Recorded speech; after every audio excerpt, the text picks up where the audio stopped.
எப்படி எம்மிங் பண்ணுன்றதுன்னு உங்களுக்கு நான் சொல்லித்தரேங்க. 2 விதமான எம்மிங் இருக்குதுங்க. ஃபஸ்ட்டு ஒரு விதமான எம்மிங் உங்களுக்கு சொல்லித்தரேன், அதுக்கப்புறம் இன்னொரு விதமான எம்மிங் வந்து சொல்லித்தரேங்க. ஃபஸ்ட்டுக்கு நம்ம இந்த இடத்துல கேன்வாஸ் கொடுத்துருக்கிறதுனால இந்த இடத்துல ஃபஸ்ட்டு குத்திக்கங்க. குத்திட்டு இந்த இடத்துல ஃபஸ்ட்டு வந்துட்டுங்க நம்ம பாருங்கள் லாக் பண்ணிக்கலாம். ஃபஸ்ட்டு இந்த த்ரெட் எடுக்கிறேங்க. பாருங்கள், கீழேயும் குத்தணும், மேலேயும் கேன்வாஸும் குத்தணுங்க. ரொம்ப கீழே வந்து குத்தி எடுக்கக்கூடாது, நார்மலாக தான் குத்தணும். ஏன்னா அதிகமாக குத்துறீங்களா வெளியே வந்து அசிங்கமாக தெரியும், மீடியமாக தான் குத்தி எடுக்கணுங்க. ஓகேங்களா, இது வந்து எடுத்துட்டுக்கா. இது வந்து முடிச்சு எம்மிங்கன்னு சொல்லுவாங்க.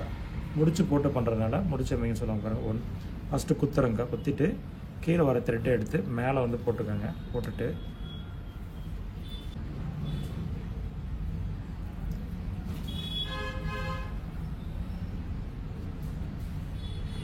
இது வந்து சிங்கிள் த்ரெட்டு மட்டும் போட்டுக்காங்க. இது நீங்கள் அந்த எம்மிங் பண்ணுறப்பக்கா பாருங்கள், கீழேயும் குத்தி மேலேயும் குத்தி எடுத்திங்கன்னா கரெக்டாக வரும். இந்த எம்மிங் வந்து பார்த்திங்கனாக்கா ஒரு இடத்துல கட் ஆகினா கூட இன்னொரு இடத்துல பிரிஞ்சு அவ்வளோ சீக்கிரம் வந்து வராது. ஓகேங்களா, இது வந்து ஒன்றுமே இல்லைங்க. பாருங்கள், குத்திட்டு மேலே ஒரு அள்ளு வச்சிங்கன்னா சரிங்க, இது கரெக்டாக வரும். இது சுருக்கம் வராது, உங்களுக்கு நல்லா இருக்குங்க. இன்னொரு விதமான எம்மிங் உங்களுக்கு இப்போ நான் பேக் சைடு எம்மிங் பண்ணிகிட்ருக்கேன். ஃப்ரண்ட்டில் வரப்போ நான் உங்களுக்கு கண்டிப்பாக வந்து சொல்கிறேங்க. பாருங்கள், பண்ணிவிட்டு முடிச்சு வந்துட்டு இப்படி போட்டு கம்பல்சரி இந்த ஒரு சுற்றி அள்ளு வச்சு எடுத்திங்கனாக்கா உங்களுக்கு நார்மலாக அந்த எம்மிங் வந்துருங்க. உங்களுக்கு இதோட கேப் வந்து பார்த்திங்கனாக்கா ஒரு 1/4 இன்ச்சு அகலத்துக்கு தான் அதை குத்தி வந்து எடுக்கணுங்க. 1/4 இன்ச்சுக்கு உள்ளே இருந்தால் கூட நல்லது தான், மேக்ஸிமம் வந்து அந்த 1/4 இன்ச்சு வந்து மெயின்டைன் பண்ணிக்கோங்க. ஓகேங்களா, இப்போ நம்ம பேக்கில் இருந்து ஃப்ரண்ட்டுக்கு வந்துட்டோம். ஏன்னா பேக் ஓப்பன்ன்றதுனால ஃப்ரண்ட் பக்கம் வந்துட்டோம். ஃப்ரண்ட் சைடில் இது கண்டினியூ தான் வரணுங்க, கட் பண்ணிவிட்டு போடாதீங்க, கண்டினியூ தான் வரணும். பாருங்கள், இது வந்து சாதா எம்மிங்கா. இது பாருங்கள், குத்தி இதுக்கு அல் வைக்க மாட்டோம். இது பாருங்கள், குத்தி எடுக்கிறோம். நம்ம கீழ் பக்கமும் குத்துறோம், மேல் பக்கமும் கேன்வாஸும் குத்தி எடுக்கிறோங்க. அவ்வளோதான்.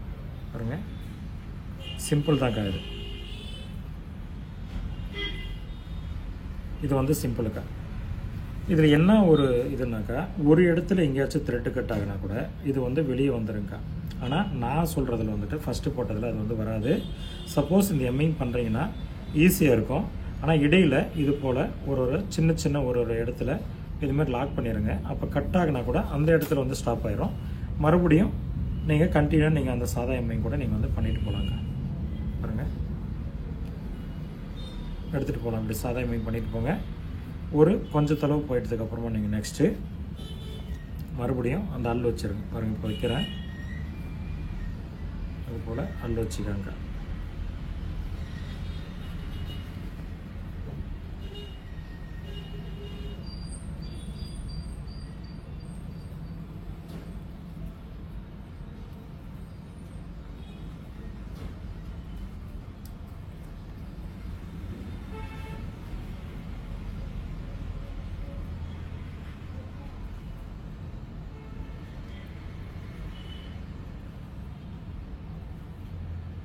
த்ரெட்டு எம்மிங் பண்ணுறப்ப அதிகமாக போடக்கூடாதுக்கா, கம்மியாக இருந்தால் மட்டும்தான் அந்த எம்மிங் வந்து ஈஸியாகவும் பண்ண முடியும், ஃபாஸ்ட்டாகவும். வந்து ஐப்பட்டிக்க ஆல்ரெடி நம்ம வந்து வீ போட்டு வச்சுருப்போம், இல்லைன்னா ஐ கட்டி வச்சுருப்போம்க்கா. நம்ம அது பக்கத்தில் தள்ளிட்டு தான் நீங்கள் வந்து மார்க்கிங் பண்ணணும், அந்த வி நேராக. ஓகேங்களா, அப்போ தான் அது கரெக்டாக வந்து வருங்க.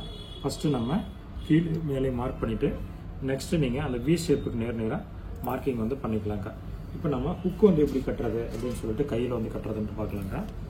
ஃபஸ்ட்டு நான் கீழ் பக்கம் இருந்து கட்டுறேங்க. இது வந்து கீழே, இதோட கேப் வந்து பார்த்தீங்கன்னாக்கா ரொம்ப ஜாஸ்தி இருக்கக்கூடாது, ஒரு 1/4 இன்ச் அளவுக்கு தள்ளி தான் வரணும். இதோட டிஸ்டன்ஸ் வந்து 1/4 இன்ச் இருக்கணுங்கக்கா, தள்ளி வரக்கூடாது. 1/4 இன்ச்சு உள்பக்கம் தான் இருக்கணும். இது ஏன் வந்து அந்த 1/4 இன்ச் வந்து உள்பக்கம் இருக்கணும் அப்படின்னு சொல்கிறோம்னாக்கா, நம்ம ஹுக்கு போடுறப்ப லைட்டாக வந்து தள்ளி வருங்கக்கா.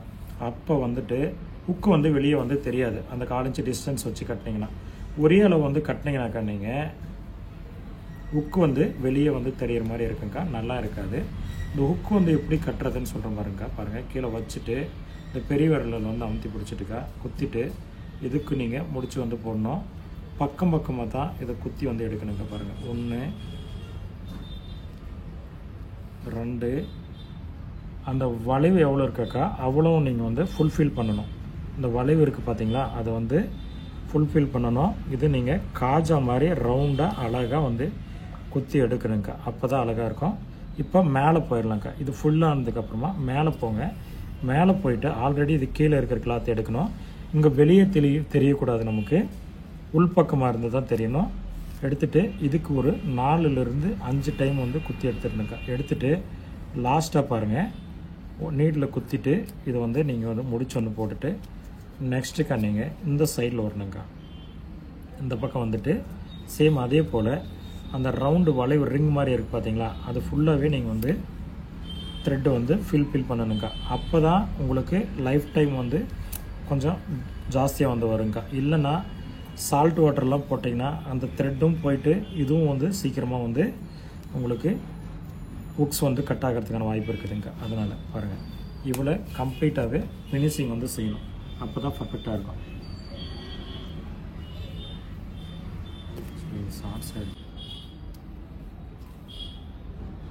சேம் அந்த டிஸ்டன்ஸ் வந்து கரெக்டாக வந்து மெயின்டைன் பண்ணிக்காங்க. எல்லா ஹுக்ஸும் ஒரே மாதிரி தான் வரணும். நம்ம ஸ்டார்டிங் என்ன கேப் போடுறோமோ அதே கேப் அளவுத்தாக்கா வரணும். மாற்றி மாற்றி வந்து செய்யக்கூடாது.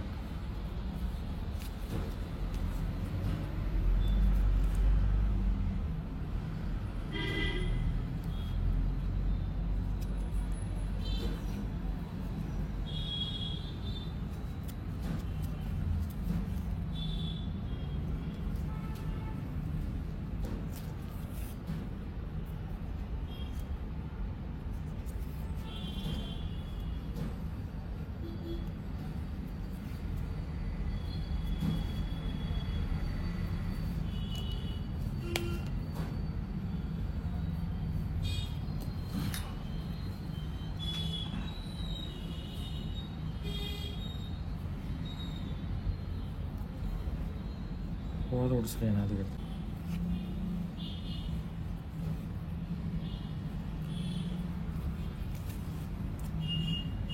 எல்லாவுக்கும் ஒரே அளவு தாக்கா இருக்கணும். அந்த கேப் வந்துட்டு ஜாஸ்தியாக வந்து கேப் போடக்கூடாது. இதுக்கு நான் வந்து பார்த்தீங்கன்னாக்கா 4 த்ரெட்டு வந்து எடுத்திருக்கேன். 4 த்ரெட்டில் தான் செஞ்சிட்ருக்கிறேன். ஓகேங்களா, 4 த்ரெட்டுக்கு இது ஃபஸ்ட்டு 2 த்ரெட்டு போடுறோம். நீடில் போட்டு மறுபடியும் எடுத்திங்கன்னா இன்னொரு பக்கம் ஒரு 2 த்ரெட் இருக்குங்க. டோட்டலாக 4 த்ரெட்டு.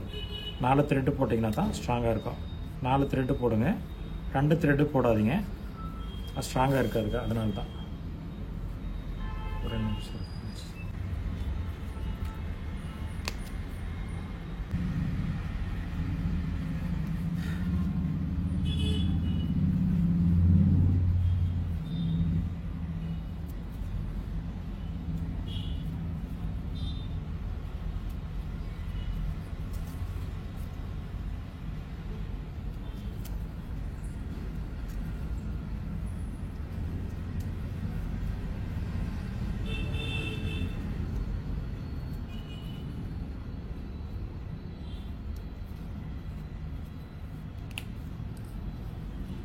த்ரெட்டு வந்து அதில் வந்து போடாதீங்க.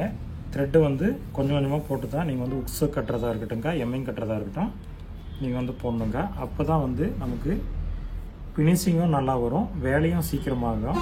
உங்களுக்கு அந்த த்ரெட்டு வந்து லாக் ஆகாதுங்க. ரொம்ப லென்த்து நீங்கள் த்ரெட்டு போட்டிங்கன்னா ஒரே டைம் கட்டிடலான்ட்டு கண்டிப்பாக முடிச்சு விழுந்துருங்க. இப்போ பாருங்கள், 2 த்ரெட்டு எடுத்துருக்கேன்.